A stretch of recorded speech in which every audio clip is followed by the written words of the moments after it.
de francs CFA entre la LFI et la LFR. Où trouverez-vous l'argent, Monsieur le ministre? Voilà la question. Parce que les solutions que vous nous proposez pour trouver l'argent ne sont pas des solutions fiables. Et je suis désolée de vous le dire. Parce que qu'est-ce que vous nous annoncez? Pour trouver cet argent, vous dites oui, on va recourir à compresser les dépenses. D'accord? Rationalisons les dépenses, compressons-les.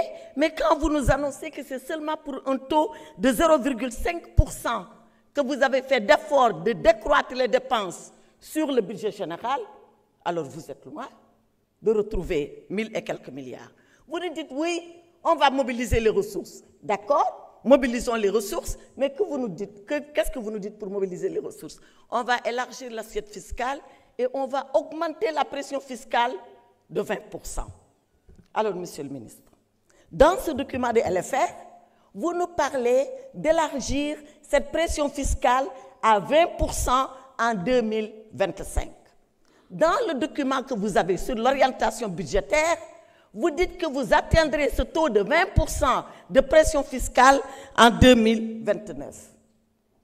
Vous êtes un ministre des Finances qui a un vrai problème de chiffres. Je vous l'avais dit la dernière fois. Entre encore le taux de croissance que vous nous annonciez, non, le déficit budgétaire que vous nous annonciez à 3% en 2025 et à 3% en 2029 dans le plan Sénégal, le plan national de développement du Sénégal. Mais Monsieur le ministre, il faut revoir ces chiffres-là. Vous ne pouvez pas nous dire que la pression fiscale, elle va être de 20% en 2025 et annoncée dans le document qui suit, elle sera de 20% en 2029. Mettez cela en phase. C'est pour ça qu'on ne peut pas croire à ce que vous nous dites. Et toujours dans le sens de trouver des solutions, vous nous parlez de gestion prudente de la dette. Mon honorable collègue Djimo Souaré a dit tout à l'heure que sur la dette, nous devons avoir une position nationale. Nous devons avoir une position nationale tout en nous disant la vérité. Et cette vérité-là, vous l'avez, Monsieur le ministre.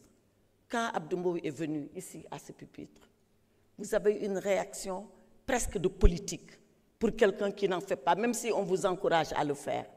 Ne glissez pas sur ce terrain-là. Ne glissez pas sur ce terrain. Et vous l'avez dit vous-même, qu'ici au Sénégal, la tradition républicaine, c'est que les ministres des Finances en général, ceux-là qui s'occupent de finances en général, ne font pas de politique. Restez comme vous êtes. Et comme vous êtes, sortez les vrais chiffres. Il y a fini qu'on dembe, il y a fini tay. Voilà l'ol denka faté. Il y a fini qu'on dembe de. Quand on parle de ces chiffres-là, de notre temps, yow yaa fi nekkoon te yaa fi ne tey kon bokk li xew yow xam nga ko li xew yow kenn du la ko nettali li xew yow kenn du ñëw naan la dafa ñuul te fekk dafa weex. Moi je ne nie pas qu'on s'est endetté, je ne le nie pas parce que je suis comme cela, parce que je sais que les États marchent comme ça. Qui ne s'endette pas? Ayons les vrais chiffres, disons-nous la vérité, mettons-nous d'accord sur ce qu'il faut pour faire avancer le Sénégal et sortons de ces querelles stériles et puériles qui ne nous ramènent à nulle part. Alors, je reviens sur la gestion prudente de la dette. Quand on voit la frénésie avec laquelle vous empruntez, on doit nous mettre d'accord sur quoi être prudent. Donc, Monsieur le ministre, voilà les raisons qui font que moi, je doute de la sincérité de votre LFR et je ne peux pas la voter. Je ne peux pas la voter parce que tous les filets sociaux, vous les avez mis par terre. Les bourses de sécurité familiale, la CMU, vous en parlez. Le RNU, vous dites que vous allez le faire, mais faites-le parce que c'est très simple à faire le RNU pour revenir sur les bourses de sécurité familiale. Pensez aux syndicats, pensez au Front social, il est en ébullition, y compris vos propres collègues des impôts et domaines. Monsieur le ministre, faites ce que vous avez à faire. Merci et n'écoutez pas les oiseaux de mauvais augure. Merci beaucoup. Honorable député Mohamed Aïb Salim Defé, dernier orateur.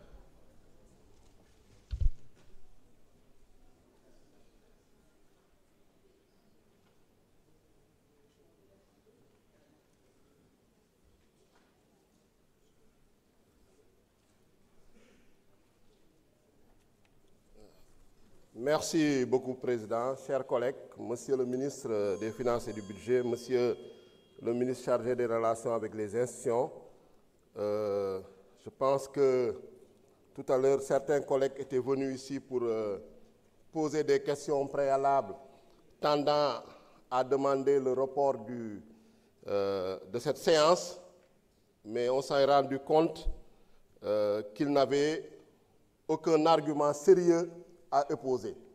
Donc, ce sont des gesticulations, on a entendu des tonneaux vides, on a entendu des personnes incompétentes, inconsistantes et inconstantes.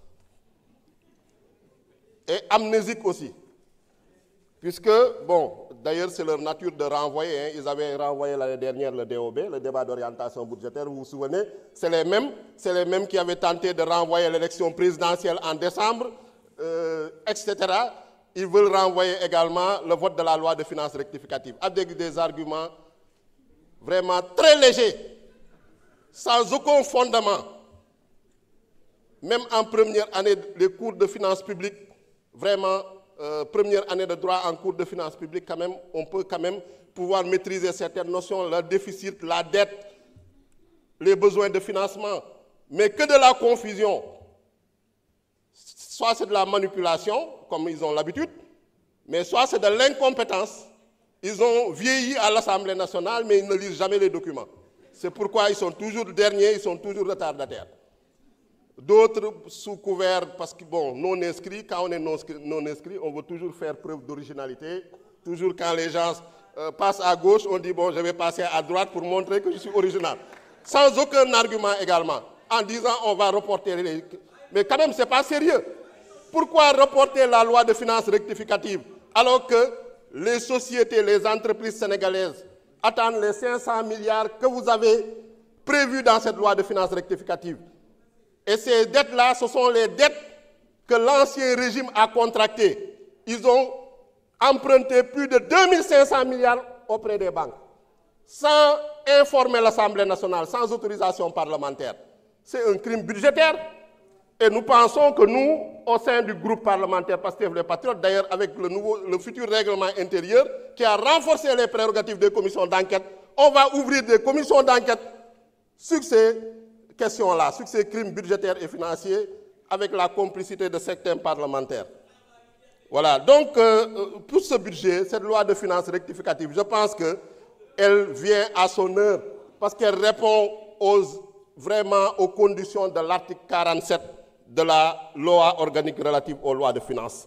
C'est une traduction de l'agenda national de transformation, la vision Sénégal 2050, et vous avez effectivement pris en compte le cadre macroéconomique. Le cadre macroéconomique a été révisé. Croissance, prévision croissance 8,8%, nous avons 8%. C'est ça la sincérité et l'équilibre budgétaire. Mais malgré que baissé, mais nous s'accordent à dire que le Sénégal a la meilleure prévision de croissance dans toute l'Afrique. Donc nous pouvons être optimistes.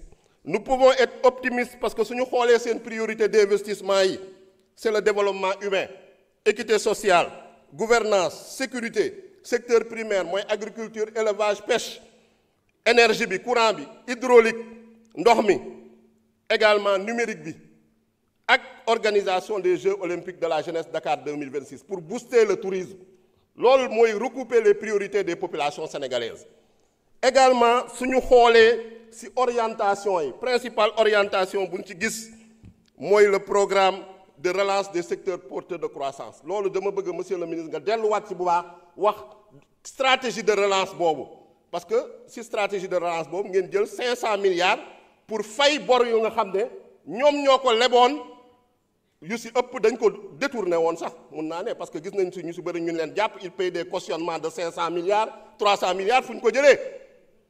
Donc loolu da ngeen si war a delluwaat pour rassurer en tout cas nos entrepreneurs, notre secteur privé. Delluwaat également sur tout ce qui est lié effectivement au soutien à l'investissement privé, relance investissement public. Je pense que c'est ça les vrais débats. Donc, pour nous divertir, je pense que cette loi de finances rectificative répond à toutes les conditions exigées par la loi organique relative aux lois de finances, notamment l'article 47. Donc nous allons la voter pour permettre au pays vraiment de renouer avec la vision Sénégal 2050. Je vous remercie.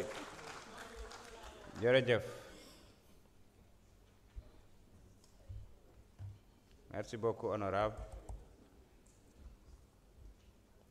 La liste des orateurs étant épuisée, nous allons donner la parole